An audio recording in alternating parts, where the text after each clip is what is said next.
Study with NHL में आपका एक बार फिर से स्वागत है। आज हम लोग मिलते हैं ज्योग्राफी क्लास में। तो ज्योग्राफी क्लास में हम लोग क्या देखेंगे?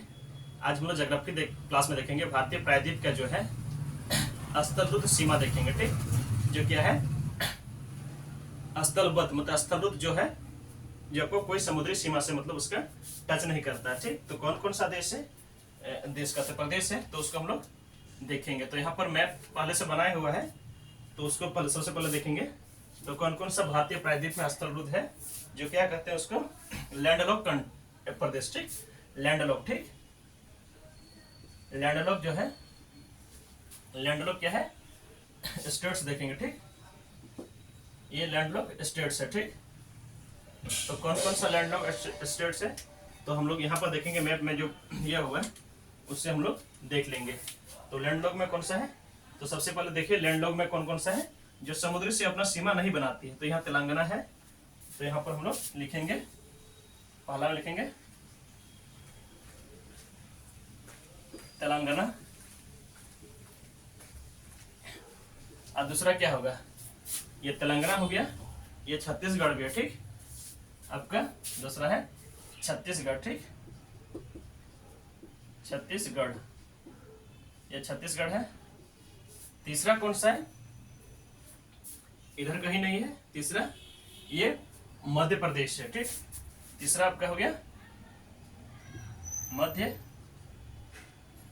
प्रदेश, और चौथा कौन सा हो गया, चौथा आपका क्या क्या हो गया, प्रायद्वीपीय भारत जो है झारखंड का हिस्सा भी आएगा, क्योंकि झारखंड जो है आपका जो 22 डिग्री जो है रेखा जो है, हम लोग उसको क्या बोलते हैं, जो कर्क रेखा नीचे से है 22 डिग्री, उसमें झारखंड आ जाता है। तो हम लोग प्रायद्वीपीय का जो सीमा है उसको क्या बोलते हैं, 22 डिग्री में आता है, तो झारखंड उसमें आ जाता है। तो यहाँ क्या होगा, झारखंड के आपका आ जाएगा। तो क्या है, लैंडलॉक प्रदेश कितना, स्टेट्स कितना है, यहाँ पर हम लोग 4 देख लिया। ठीक, ये 4 है आपका। ठीक, ये 4 है, यहाँ पर देख लीजिए, आपको पहला, दूसरा, तीसरा और झारखंड ये प्रायद्वीपीय में आ जाएगा। तो 4 यहाँ पर हम लोग देख लिए हैं। और अगला हम देखेंगे सर्वाधिक सीमा के साथ किसका प्रदेश मतलब बनाता है। तो यहाँ पर थोड़ा सा इसको हम लोग यहीं पर कर लेते हैं। ठीक, यहाँ पर क्या है, सर्वाधिक प्रदेश के साथ सीमा कौन कौन बनाता है, तो यूपी के बाद है क्या है, यूपी का सर्वाधिक है, तो उसका सेकंड भी लिख देते हैं। तो आप लोग बताइएगा यूपी कितना है। तो यूपी के बाद क्या है, यूपी के बाद क्या है, छत्तीसगढ़ जो है, छत्तीसगढ़ जो है सर्वाधिक प्रदेशों के साथ सीमा बनाती है। ठीक, सीमा बनाती है। देखिए छत्तीसगढ़ कौन कौन सा बनाता है, छत्तीसगढ़ में देखिए आपका तेलंगाना भी बना रहा है। ठीक, इधर तेलंगाना सॉरी आंध्र प्रदेश बना रहा है, तेलंगाना बना रहा है, महाराष्ट्र बना रहा है, एमपी मध्य प्रदेश बना रहा है, यूपी बना रहा है, झारखंड बना रहा है, आपका उड़ीसा भी बना है। तो 1 2 3 4 5 6 7 बना, 7 स्टेट क्या है, सर्वाधिक बना रहा है। और हम लोग उधर क्या देखेंगे, उधर आपका असम भी क्या है, इस साइड में असम भी है, 7 प्रदेशों से सीमा बनाती है। जब उधर के बारे में पढ़ेंगे तो उसमें भी वहां पर हम लोग उसके बारे में डिस्कस करेंगे। तो यहाँ पर लिख लेते हैं, यहाँ भी पॉइंट बना के, क्या है, असम भी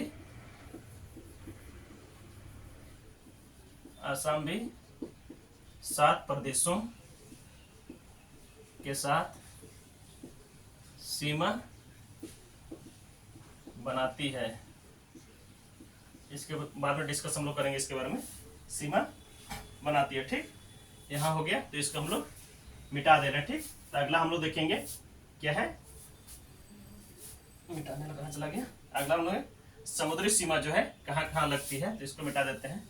समुद्री सीमा हम लोग देखेंगे, समुद्री सीमा।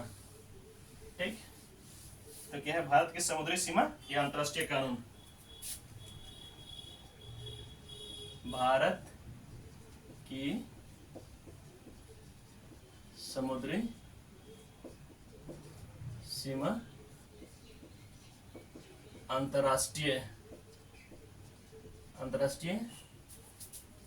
कानून क्या कहता है, कानून क्या कहता है। ठीक, तो जितना भी है प्रायद्वीपीय भारत में देखिएगा, ये क्या है आपका समुद्र से मतलब घिरा हुआ है, तो इसका कानून क्या क्या है उसके बारे में चर्चा करेंगे। तो पहले देखेंगे हम यहाँ पर कौन सा देखेंगे, प्रादेशिक सीमा।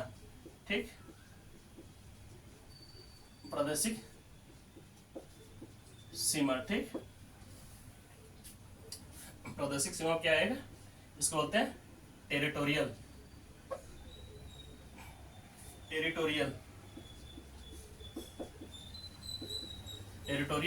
सी। ठीक, टेरिटोरियल सी। दूसरा हम लोग देखेंगे आपका, दूसरा कौन सा हो जाएगा, संलग्न क्षेत्र। ठीक, संलग्न क्षेत्र, ठीक, इसको लेंगे कंटी एरिया। ठीक, एरिया। ठीक, अब तीसरा हम लोग देखेंगे क्या, इसमें आ जाना चाहिए। तीसरा में आपको क्या देखेंगे, तीसरा में आपका क्या नाम है उसका, EEZ। EEZ का क्या मतलब होता है, अनन्य आर्थिक क्षेत्र। ठीक, अनन्य आर्थिक क्षेत्र, इसको बोलेंगे इकोनॉमिक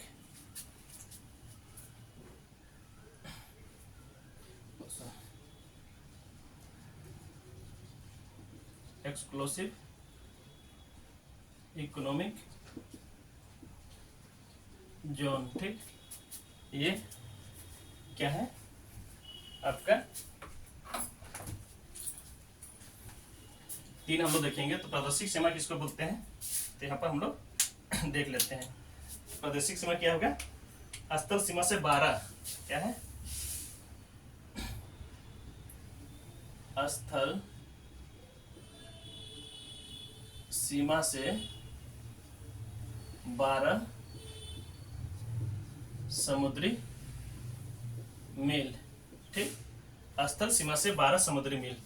तो आप लोग देखिएगा यहाँ पर ये जो है एरिया है, यहाँ से कितना दूर जाएगा, 12 समुद्री मील। ठीक, 12 नॉटिकल माइल। ठीक, इसको नॉटिकल मील या नॉटिकल माइल बोलेंगे, इंग्लिश में नॉटिकल माइल होगा, हिंदी में इसको नॉटिकल मील बोलते हैं।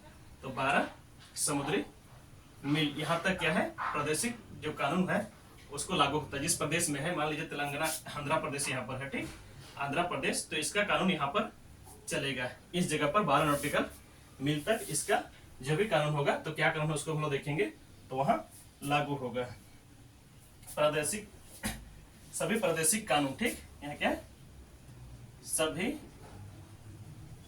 प्रादेशिक कानून, सभी प्रादेशिक कानून होगा जिस एरिया में उसका है। देखिए यहाँ पर आंध्र प्रदेश लिया, अगर यहाँ का रहेगा तो यहाँ का कानून चलेगा। ठीक, यही बात है। इसका क्या, संसाधनों का दोहन, और यही क्या करेंगे, संसाधनों का दोहन भी करेंगे। ठीक, ये दोहन करने का क्या है, इनके पास अधिकार है जिस स्टेट में हो। लेकिन कुछ कुछ ऐसा मामला, जैसे यहाँ पर आप लोग देखिएगा जो है श्रीलंका का बात है, यहाँ पर क्या होता है, ये इतना स्पेस नहीं, जिसके कारण क्या है, अपने से मतलब क्या होता है, आपसी सहमति से उसका मतलब क्या करता है, नियम तय किया जाता है। क्योंकि यहाँ पर जो अंतर्राष्ट्रीय सीमा है, कानून है, वो क्या है, नहीं काम करता। बाकी चाइना का उधर कौन कौन सा सी है उसके बारे में, तो उधर भी क्या होता है, इसलिए वहां पर विवाद होते रहता है। तो यहाँ क्या कहते हैं, हिंद महासागर में क्या है, पूरा का पूरा खुला एरिया है, तो उसकी वजह से क्या होता है, यहाँ पर ये कानून बेहतर तरीका से काम करता है। लेकिन जहाँ पर उस तरह का है नहीं, तो वहाँ पर क्या आपसी संबंध है, आपसी जो सहमति से जो बनता है उस पर क्या करता है, कानून बनता है, उसी के हिसाब से वहाँ पर क्या तो लागू होता है। तो उसमें वहाँ पर लागू नहीं हो पाता है। तो दूसरा देखें, संलग्न क्षेत्र में क्या आएगा, संलग्न क्षेत्र में आएगा आपका, संलग्न क्षेत्र प्रादेशिक सीमा 12 नॉटिकल मील से आगे, प्रादेशिक सीमा से क्या है, प्रादेशिक सीमा से से 12 नॉटिकल समुद्री मील, आप लोग समुद्री मील लिखिए, समुद्री मील से आगे 24 समुद्री मील तक, समुद्री मील तक। तो इसको कैसे नापेंगे? इसको नापेंगे, इसको नापने का क्या तरीका है? ये हो गया 12, यहाँ तक हो गया, इसको यहीं तक हो गया, यहाँ से 24 नहीं होगा, यहाँ से 24 आपका नहीं होगा, यहाँ 12 हो गया और इधर फिर 12 आपका आ जाएगा, तभी क्या आएगा काउंट वहां पर होगा। तो उस तरह से 24 वहां पर हो जाता है। और वहां पर कानून क्या है? कानूनी सीमा,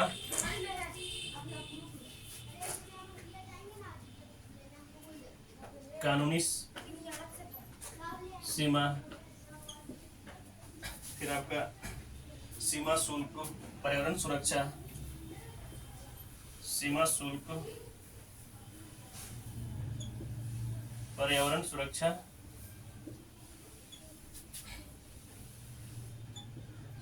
पर्यावरण सुरक्षा, ये सब क्या है? संलग्न क्षेत्र के प्रतिशत सीमा से क्या है? 12 समुद्री मील के आगे क्या है? 24 समुद्री मील तक क्या है?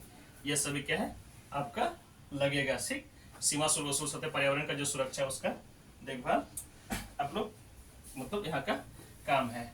अब तीसरा हम लोग क्या देखेंगे? EEZ में क्या देखेंगे? इसमें क्या है? संलग्न क्षेत्र के आगे क्या है? ये क्षेत्र है संलग्न क्षेत्र के आगे 200 समुद्री मील तक। ठीक, मतलब ये संलग्न क्षेत्र यहाँ तक हो गया आपका, यहाँ तक संलग्न क्षेत्र यहाँ माने है ना, देखिएगा संलग्न क्षेत्र 12 से 24 हो जा रहा है, तो यहाँ से कितना है? इसको भी काउंट कर लेंगे, ये 12 24 हो गया, इसको भी काउंट कर लेंगे, कहाँ तक जाएगा?